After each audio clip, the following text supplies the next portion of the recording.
Welcome. My name is Wanda Rochelle, and I want to welcome you to my channel. Today, we are talking about managing grief during the holidays. And again, my name is Wanda Rochelle. I am a licensed realtor and probate specialist serving Georgia, Florida, and Alabama. And I'm so excited because we're talking about managing grief during the holidays. And I have a special guest here with me today. I have Miss Shirley Millwood. She's a attorney in the state of Alabama, and she's also running for a probate judge. But today we are talking about grief. And so welcome to my channel, Shirley. Thanks for having me. Thank you for accepting my invitation. And so I want to go ahead and get right into it. I want you to share your personal experience with grief with everyone. So I got a call August 30th, 2018, that my son had been in a work accident. And anyhow, within a couple of hours, I learned that he had not made it. And we lived here in Anniston, Calhoun County, and he was in Nashville, Tennessee working. So he was 3.5 hours away from me. So we made the trip there, and anyhow, got him home. And then obviously my grief journey began at that point. Mm-hmm. So thank you for sharing that. And I know even just from you speaking that it can be, grief is difficult. Sometimes it's good, sometimes it's bad. And so I want to say thank you for sharing your experience. How old was your son? 27.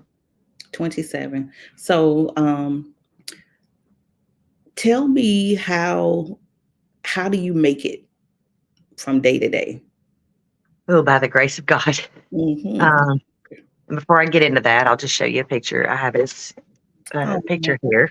It's my son, Alan Turner. When this first began, obviously I entered into the world of the unknown. I had no clue what I was dealing with, what I was going to be coping with, how I was going to handle this, how I was going to move forward from this.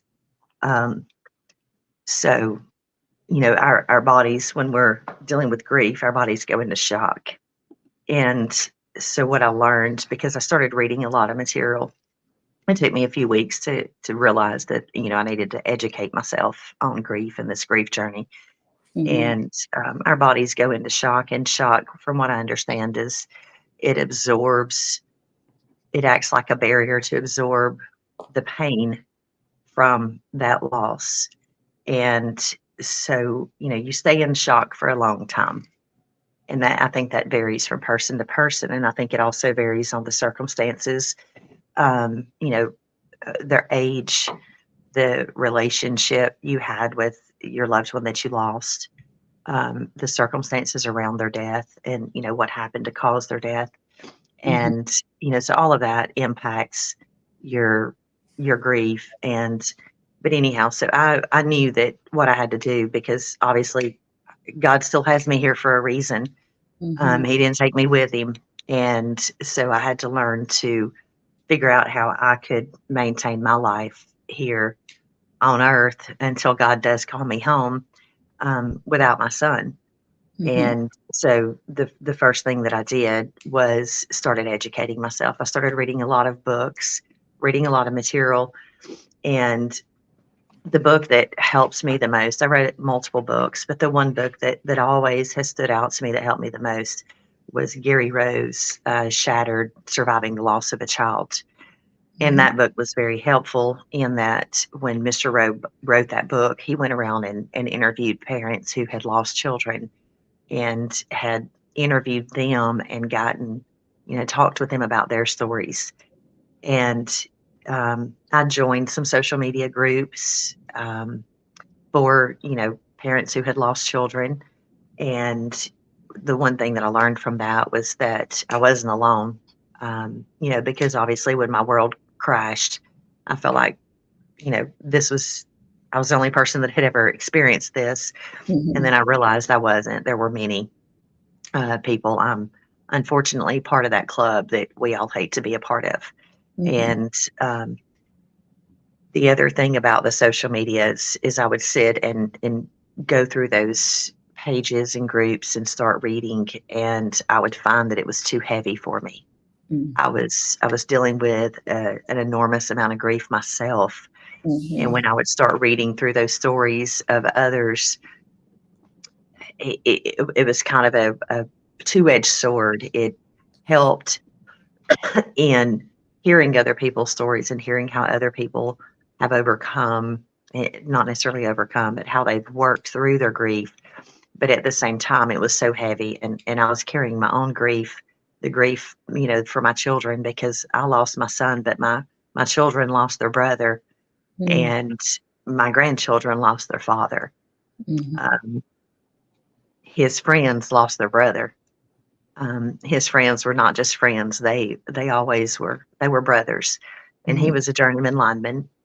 And in the lineman world, they're brothers, and that's how they are. They're all very close, and he was very loved and respected in the lineman world.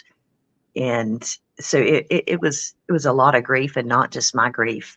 And even today, it's been 5 years, and I still a lot of times carry the grief for my children and my grandchildren as well. But anyway, I just had to educate myself and learn how to navigate this. And what I hear people say a lot is, I just, and I'm sure I've said it as well, is I just want to be the person I was before. And one thing I realized is we're never, ever going to be the person we were before. And you think that, well, I'm getting close to being the person I was before. You're not. It changes you forever. It impacts every aspect of your life. And knowing that, it was creating a new normal. And I know it's sort of cliche, but it is what it is. We had to learn to create life without him physically being present here. And for a long time, I wouldn't smile. If somebody said something funny that I would laugh about and I smiled, I would feel guilty that I was smiling because my son wasn't here. Wow. And so after a while, I finally realized that, it's okay to smile. It's okay to laugh, and I think about things like, what would he want? What would he want me to do? Obviously, he wants all of us to keep moving forward in our lives and continue to do good things. And that's something that I still and probably always will. Things that I do, find myself looking up a lot. And, I just think, well, he sure would be proud. He would be proud of me, or he would be proud of his brother, or he would be proud of his sister, or he would be proud of his children. And that helps us a lot. But what I learned years ago was I knew that this was a journey that I was going to begin. This was a forever life-changing journey, and it was something that I would never get over. It was something that I had to learn to navigate through. And I also learned that a lot of people, and when I made this post, I had invited a few to share some things with me about their own personal experiences. And, some of the things that were shared with me were some of the things that I had read years ago that happens to a lot of people. And that is they turn to unhealthy things, alcohol, drugs, substances, things of that sort. They turn to that to help relieve the pain, because the pain can be so overwhelming at times. It's crippling, can be crippling. And so a lot of people turn to those as mechanisms to help them cope. And I can't say that, it's not what I wanted for my life. But I can understand. Like I can understand if someone, were to turn to alcohol. I don't think that's what we should do. Right. But having been there and being here and walking in those shoes, like I can see how easily it would be to do that, because having to fight through the pain every day And, to know that this is something that's never going to go away is something you're never going to get over. It's just something you learn to work through. Mm-hmm. Um, one of the things is learning to embrace it. As terrible as it sounds, you have to embrace that this is what's happened. Um, I've also learned that there are things in life that happen, and it's okay not to understand why things happen. There are things that are going to happen in life that we're never going to understand why they happened, and it's okay. We have to trust that God has a bigger plan, we know that God is in control of our lives, and we know that He has a plan, and we just have to trust that whatever has happened in life is part of His plan. And we may never ever understand why things happen the way they happen. It's a difficult thing to do. It's not easy. But I had decided, I don't know, you know, probably 3 or 4 months into my grief journey, that I wanted mine to be a healthy healing journey. Mm-hmm. I didn't want to be part of the overwhelming statistics of people who find themselves in a situation I am that do turn to alcohol or turn to drugs or turn to unhealthy things to help them cope. That wasn't what I wanted to do. And I knew that, you know, all that was going to do was create more problems, in a multitude of ways, but also knew that that would not make my son proud, Mm-hmm. and that would be a disappointment. So we, not just myself, but my kids and my bonus daughter and, my grandkids, it's like we strive every day to make good decisions, to make good choices. And sometimes we have to stop and think like, hey, what would Alan, how would Alan think about this? What would he think about that?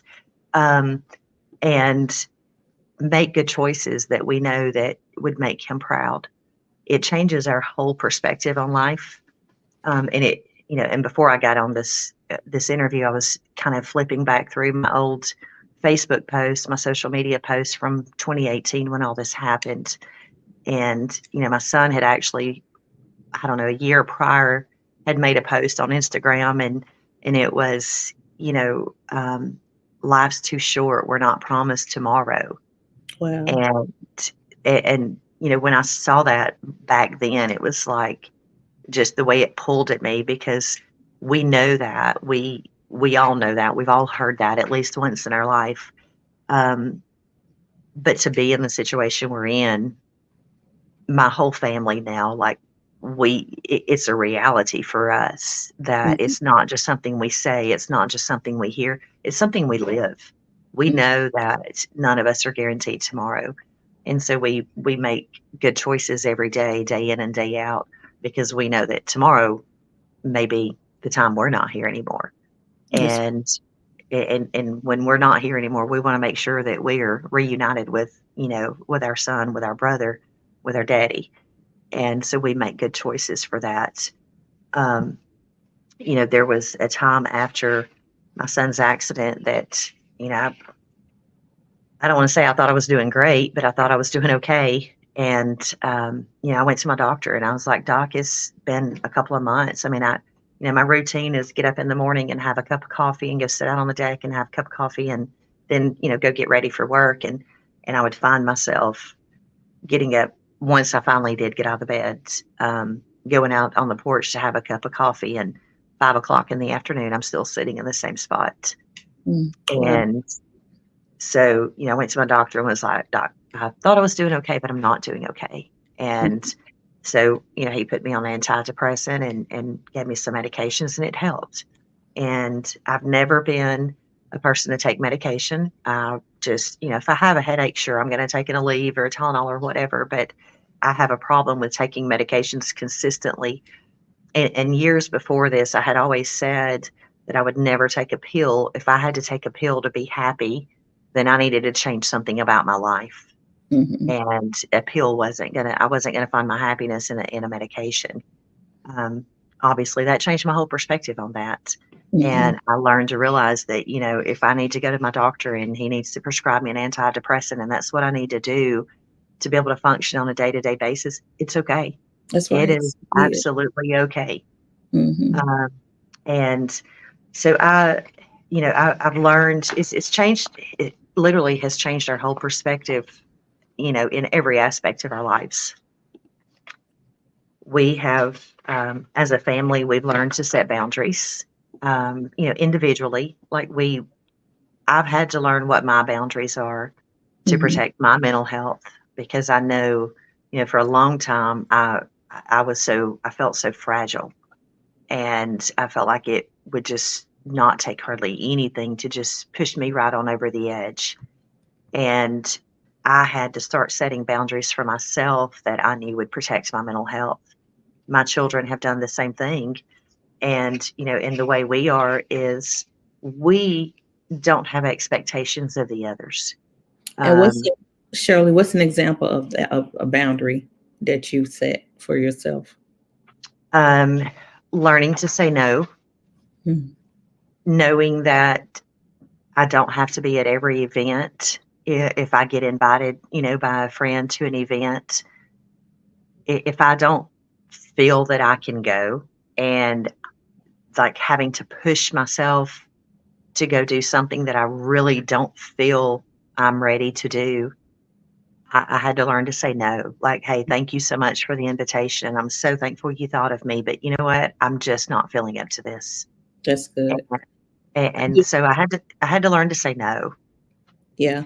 I know that I believe the most difficult grief experience that I've had in my life was when my mother passed away several years ago. And I'm going to tell you the thing that really amazed me was that um, when she passed away, people sometimes don't know what to say. um, That's yes. because the question that I got really tired of hearing, Shirley, and you can tell me if this was your experience, was what happened. And I just couldn't understand why people thought that my phone is ringing and I'm going to tell Kim what happened. I'm going to tell John what happened. I'm going to tell Tommy what happened. That was the most that kind of just really just blew me away. But I think people don't understand that, that maybe that's how we feel. So I don't know if that was your experience, but that was my Well, experience. with me, not necessarily so much. My son, when he was electrocuted, it was reported in the media. Mhm. And so it, immediately went out, from the media, and it went out on social media. And so it was, shared, I don't know how many thousands of times. So I guess that helped me in that aspect, in that people knew what happened and people didn't have to ask me what happened. Mhm. Um, and from that, I was that one that always said, what do you say to someone, when they're going through a situation like this, and never understood what to say? And what I have learned is I don't ask them how they're doing. I know how they're doing. Asking them how they're doing is a majority of the time is inviting them to not be honest with you, and not because they want to tell a lie, or because they don't want to be honest, but because a lot of people don't really want to tell you how they feel. And when you're in a casual conversation saying, well, how are you doing? Before you ask that question, make sure you're prepared to listen. Mhm. Because some people just say that sort of nonchalantly, Mhm. um, not really wanting to spend an hour listening to what you want to tell them about. They're just saying it to be kind, and to try to be helpful, but a lot of times we're not going to tell them how we're really doing. We're trying to process everything ourselves, and that Mhm. was a lot of mine. Is I wanted to stay alone.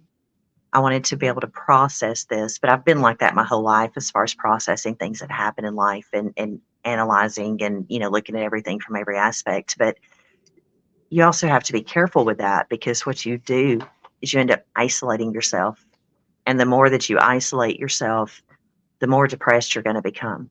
Mhm. And that's not always a good thing either.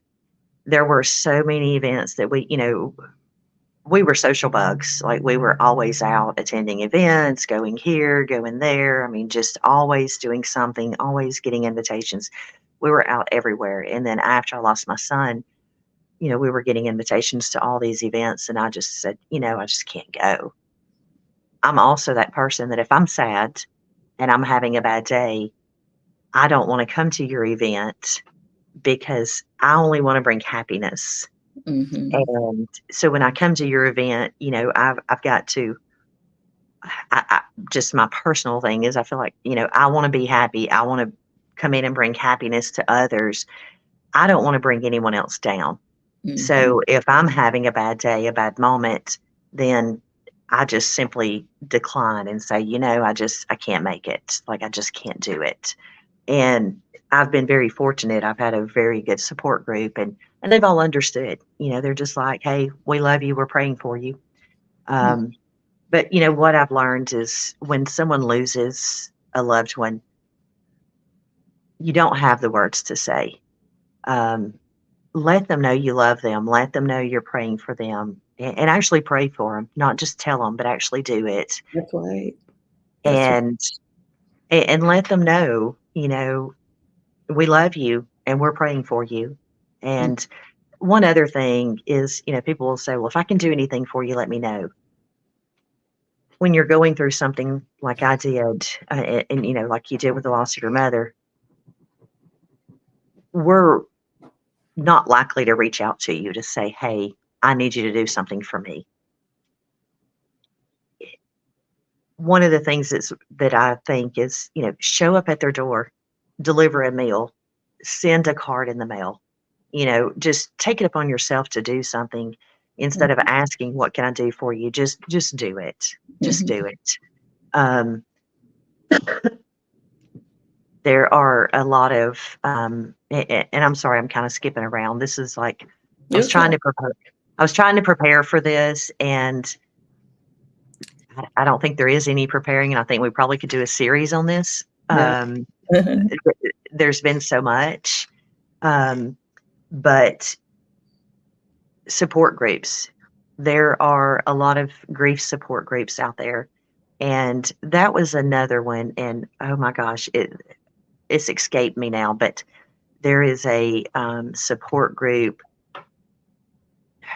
I hope I can think of it. If I think of it, I'll send it to you. But um, I signed up for an email. I signed up on their email list, and they sent me an email every single day for 365 days.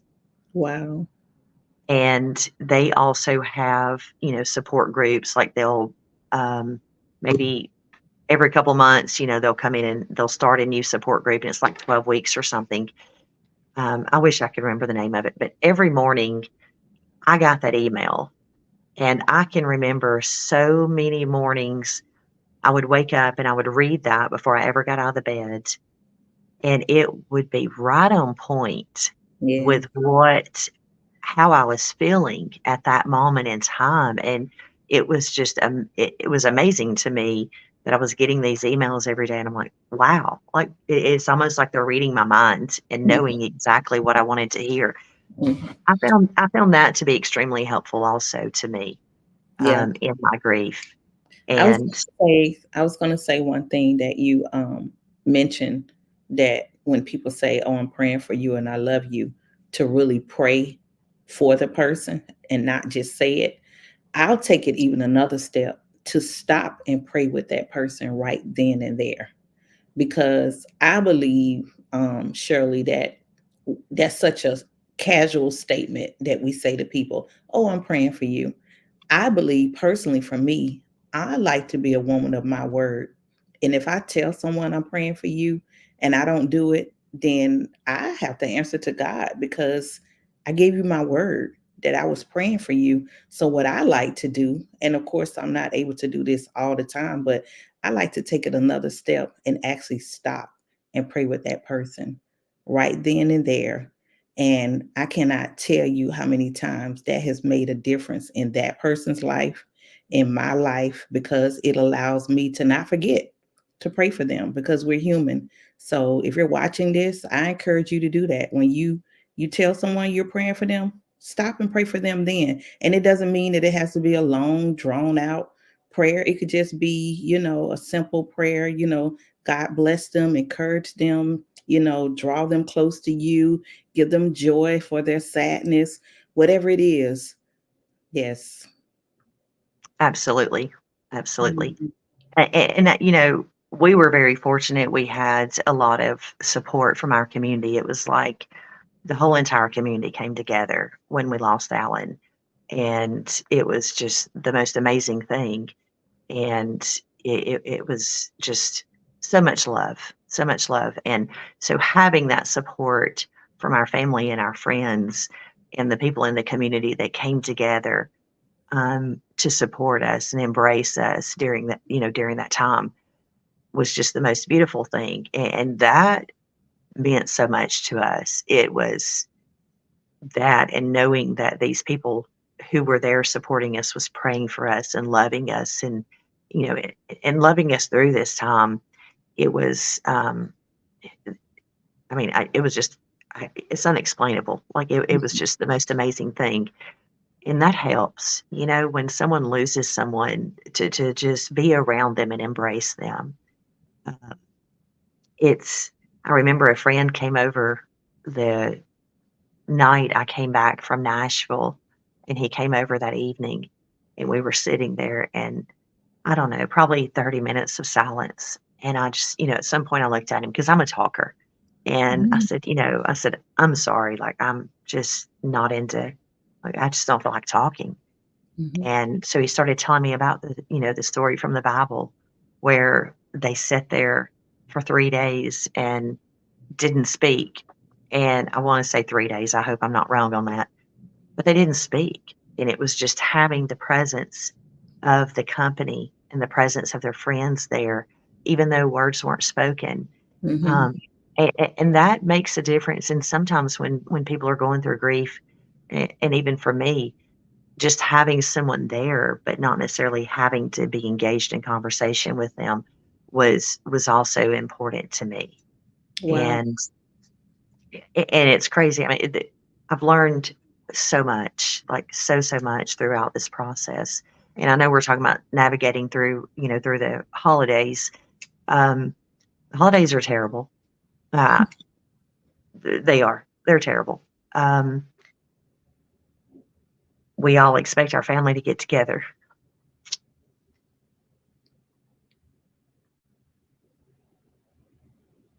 and that's just the what we do as a society.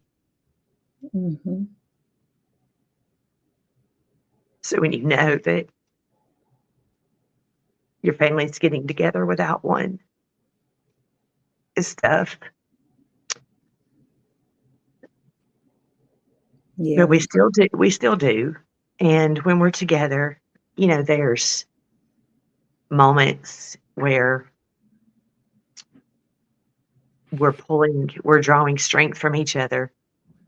And then there's moments where we all feel like we're just carrying each other's griefs, and we feel like our grief is heavier than than it would be.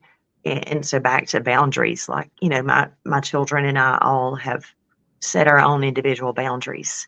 And so we know if we're having a bad grief day or it's been a tough week for us, if I say, "Hey kids, y'all want to come over and have dinner with me?" And they say, "Mom, I just don't feel like it." I don't have any expectations. Mhm. Um, and I'll say, "You know what? It's okay. It's okay." If I want my children to come over on a holiday and they can't come, it's okay. I don't get upset with them. Um, we all respect each other's boundaries. And that has been very important with our family. And, one thing we've done as a family is from the moment that we got the call about my son, we have all made decisions together as a family. And I know that not all families can do that, and I really wish they could because it has been a game changer for us. But any decision regarding my son, we have all sat down and we've talked about it, and we've each expressed how we feel about that, how it's affecting us. If, there may be something we're ready to get rid of, that belonged to him. And so we all sit down and talk about it. And if one of us says, "Hey, mom, I'm not ready," or you know what, I'm not ready for that. I'm not ready to make, we respect that. We Mhm. don't try to force the other family members to do what they don't feel comfortable with doing. Mhm. Um, so and I think that's important for people to know, because when you're dealing with someone who's grieving, or is living with grief, like grief is something I'm going to live with the rest of my life. Mhm. Um, I was just telling someone the other day, because grief comes in waves, and when you're first experiencing grief, I was talking earlier about the shock. You have a fog.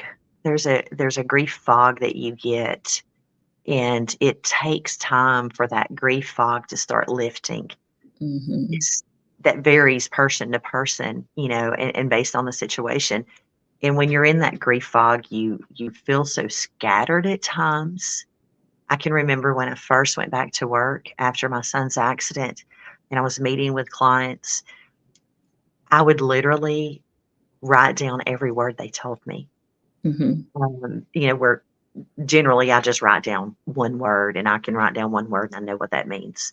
I was literally writing down every word. And I can remember sitting in my office and writing a sentence out, and getting halfway through the sentence and stopping and looking up and saying, "Would you repeat that again?" Mhm. I felt so stupid. I mean, it was, I was like, "My gosh, like, I'm losing my mind."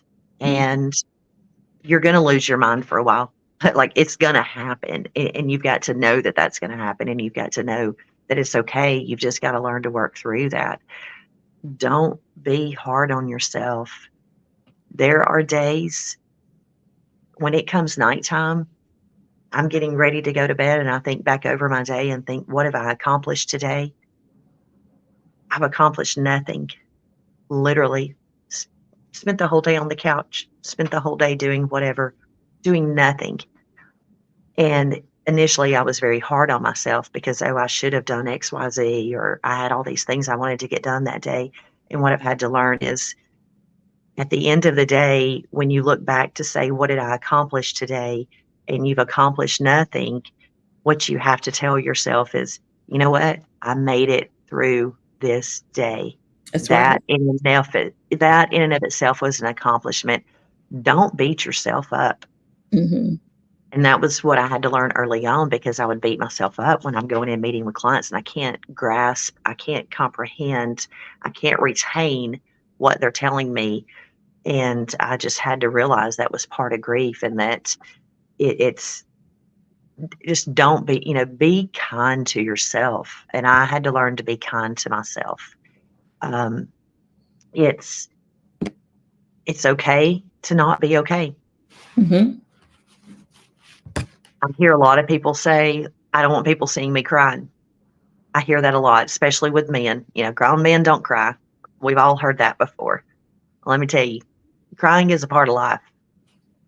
And I had to learn that, just as much as smiling and laughing and all these other emotions that we experience in a day, crying also is part of those emotions that we experience. I would say for the first year or two, I didn't even wear makeup, because I knew at any given moment something was going to happen, and I'm going to be reaching in my console for tissue paper.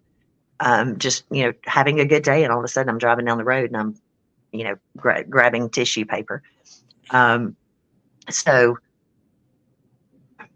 just, I mean, I can be sitting having lunch with someone and start talking, and I'll start tearing up, and I'll just kind of stop for a minute, and, and give myself a moment and then move forward. You know what? I don't get embarrassed. I don't get embarrassed by that. If Mhm. I'm having a conversation with you, I'm just like, you know what? It's part of it. It's part of life. Right. It's so. Um, But I was gonna say, the biggest thing is, grief is gonna get you down. It's going to get you down. You're gonna have bad days. Grief comes in waves. Sometimes those waves are higher, taller, stronger than others. Mhm. And I've had to learn to ride those waves. And as the years go by, not that we ever get over it, but we become more experienced in riding those grief waves. And when those grief waves hit, I think the worst thing you can do is try to hold it in. So many people try to hold that in. Like, as I said, grown men don't cry is something, just been a society thing. Grown men should cry when it comes to something like this. Don't hold that in. That's the worst thing you can do. It is not healthy to do that. And if that means you need to go break down and cry, I created I guess it's called a shrine for my son. Took some, bookshelves and put all of his memorabilia items on these and had it in my back room. And his boys started calling it the daddy room in the house because it was the bedroom. But when I had those moments where I felt like I needed to be close to my son, I would go to there. That's the place I would go to. And I would just go in there and I would just let it out and do what I need to do. But when you're letting it out, just make sure that the choices you're making are healthy choices. When you want to scream, cry, yell, all of those things are okay. Just don't do it in a way that's going to be unhealthy for you or unhealthy for someone else, or that you're going to damage things, or that you're going to create criminal mischief, or, just make sure that all of those things you're doing are healthy choices and healthy things that you're doing. But get it out. Don't hold it in. Don't hold it in. That's the worst thing you can do. Awesome. I do want to say that I know times in my life when things are difficult. The best thing that we can do is some of the things that you said, and we can also make sure that we lean on God to help us. We need God.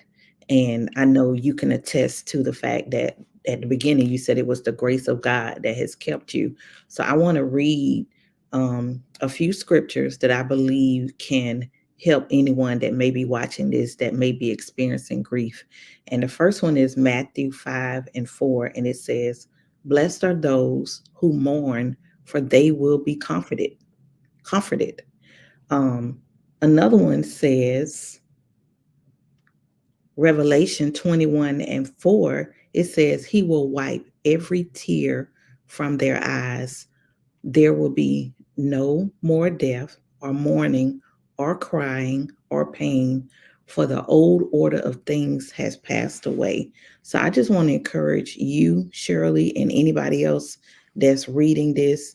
I'm so grateful that you kept it real, because I know that when we experience things in life that people will turn to food, alcohol, drugs, sex, whatever it may be. But at the end of the Shopping, day, shopping, at retail, the end of retail therapy.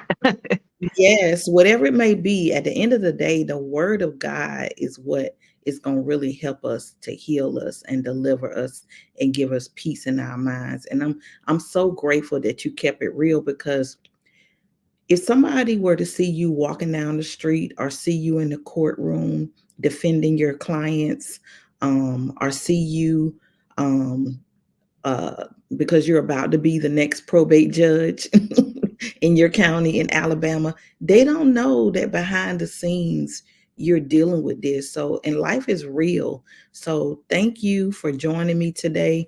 I do want to do this too before I forget. Your son's name is Alan, correct? Yes, ma'am. Show his picture again for us, for someone that may. Awesome. I want to do this for Alan and anybody else that may be managing grief during the holidays. I'm looking at my calendar. Today is December the 20th, and Christmas is in a few days. And there are going to be some people that are going to be sad because their loved one has passed away.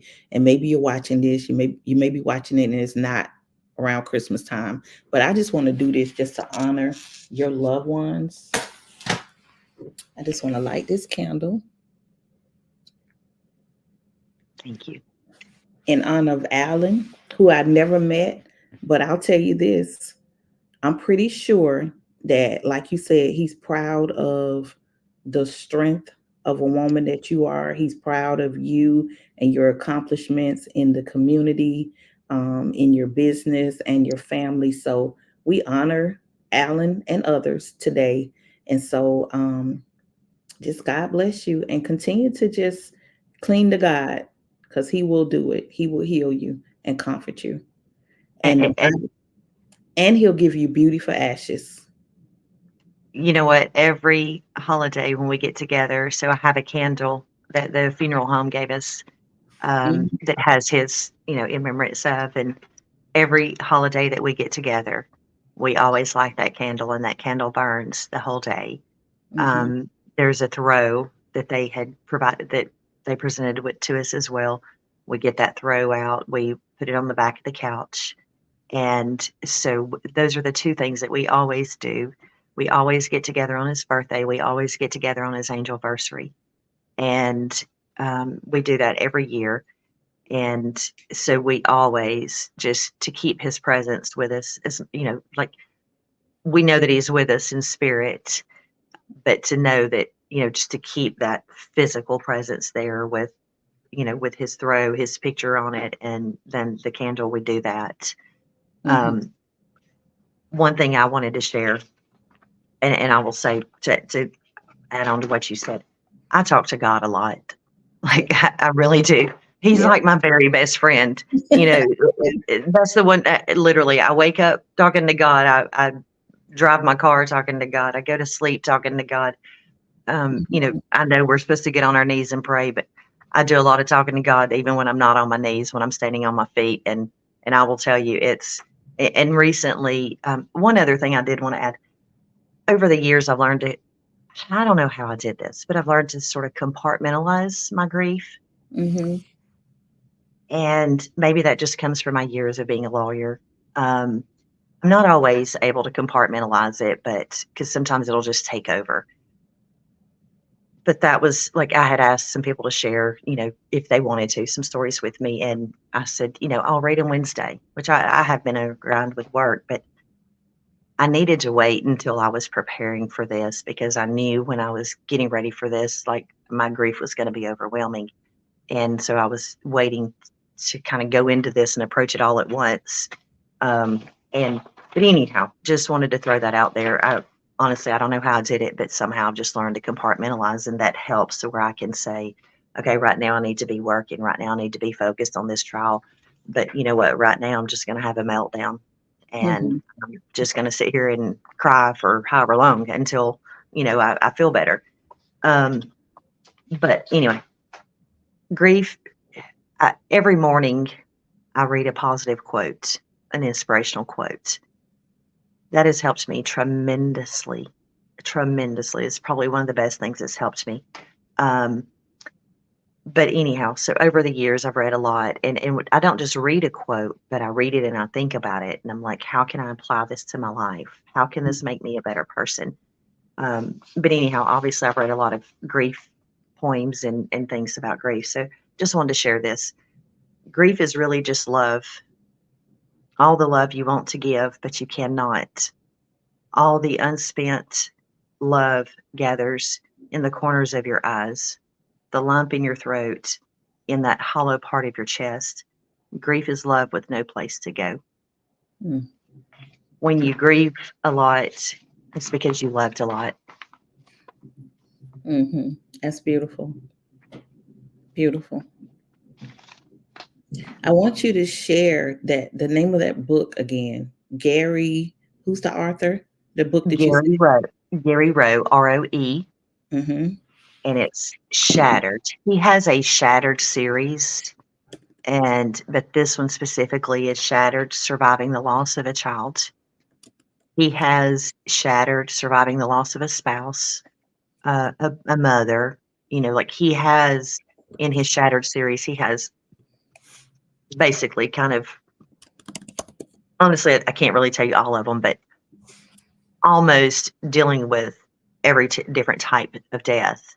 Mhm. Um, I had one of my cousins who lost her husband, or it was, anyway, my cousin that passed away in October, about 6 weeks, 7 weeks after I lost my son. And, I reached out to her daughter and I said, hey, get this book for your mom. And it was, Surviving the Loss of a Spouse. I've had friends who have lost parents or whatever that I've ordered that book and had it shipped to their house. And hey, take a minute to read this book. And it so far, the ones that I know that have read it, that I've sent the book to, it really has helped them. That's good. That's good. Well, thank you for joining me today, Shirley. This has been amazing, and I know that it's going to be a blessing to everyone that is watching it. If you are watching it, please share the video with others. Those that you know may have experienced the loss of a loved one. And Merry Christmas to those of you, even though you may be watching this and it might not be Christmas now. But Merry Christmas to you. Again, my name is Wanda Rochelle, and I am a licensed realtor and probate specialist serving Georgia, Florida, and Alabama. And thank you again to Miss Shirley Millwood for joining me today. Oh, thank you so much for having me and allowing me. This is my first time to speak publicly about my grief journey. I've spoken with individuals here and there, and so I hope. I know I feel like I've been scattered, but you know what? That's what grief does to us. It sometimes leaves us feeling scattered. So it's okay. It's okay. But I just hope that we've shared something tonight that can help someone else to better get through the holidays and embrace your family that is still here with you. Embrace them and love them and be kind. You never know what someone else is going through. That's right. Awesome. Thank you so much. Happy holidays to all of you. Awesome. Thank you. Thank you, Miss Wanda. Merry Christmas to you.